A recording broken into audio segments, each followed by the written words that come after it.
ఈరోజు 68వ అంబేద్కర్ గారి వర్ధంతి రోజు ఇక్కడ విచ్చేసిన మన ఎమ్మెల్యే గారి తండ్రి గారికి నా యొక్క నమస్కారములు.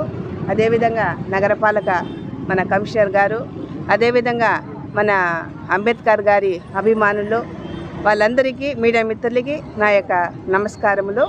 అంబేద్కర్ గురించి చెప్పాలంటే బడుగు బలహీన వర్గాలకు ఆయన ఆశాజ్యోతిగా నిలిచారు.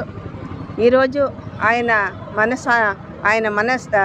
ఆత్మ సంతోషంగా ఉండాలని భగవంతుని మేము కోరుకుంటున్నాం. మన గౌరవ డాక్టర్ బిఆర్ అంబేద్కర్ గారి వర్ధంతి. తను రాజ్యాంగం నిర్మించడమే కాకుండా సమాజాన్ని కూడా నిర్మించారు.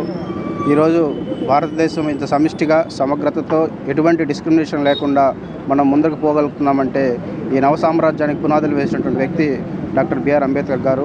వారి ఆశయాలన్నింటినీ మనం మనసులో పెట్టుకొని ఖచ్చితంగా ఆ స్ఫూర్తితోనే సమాజం ముందుకెళ్తుందని ఆశిస్తూ ఈ సందర్భంగా అందరికీ కూడా ఎస్సీ ఎస్టీ అసోసియేషన్ సభ్యులందరికీ కూడా ఈ ఈవెంట్లో భాగస్వాములు కృతజ్ఞతలు తెలియజేస్తున్నాను. Thank you. మేడం గారు, అలాగే నగరపాలక అధికారి అయినటువంటి కమిషనర్ గారు, వైద్య ఆరోగ్య శాఖ అధికారి అయినటువంటి డాక్టర్ లోకేష్ గారు ఈరోజు వచ్చి దళిత సంఘాలందరితో కలిసి ఘనంగా విశ్వరత్న డాక్టర్ బాబాసాహెబ్ అంబేద్కర్ గారికి ఘనమైన నివాళులర్పించడం జరిగింది. భారత రాజ్యాంగంలో డాక్టర్ బాబాసాహెబ్ అంబేద్కర్ గారు భౌతిక మన మధ్య శరీరంగా లేకపోయినప్పటికీ ఆయన ఏవైతే రాజ్యాంగాలు రూపొందించారో అనగలిగిన వర్గాలకు అందరికి హక్కులు కలిసిన ఆ వర్గాల నుంచి వచ్చి ఈ రోజు ఎంతో మంది ఉన్నత శిఖరాలు అధివేస్తున్నారంటే అది బాబాసాహెబ్ అంబేద్కర్ నుంచి మనందరూ కూడా గుర్తించుకోవాల్సిన అవసరం ఉంది. ఈ రోజు అంబేద్కర్ గారు శారీరకంగా మధ్య లేకపోయినప్పటికీ ఆయన ఏవైతే ఈ తాడిత పీడిత అనగలిగిన వర్గాలు హక్కులు కలిగించారో వాటి భారత రాజ్యం ఉన్నంత రోజులు ఆయన బతికే ఉంటారు మన మధ్య అనేది మనం అందరూ కూడా గుర్తించుకోవాల్సిన అవసరం ఉంది.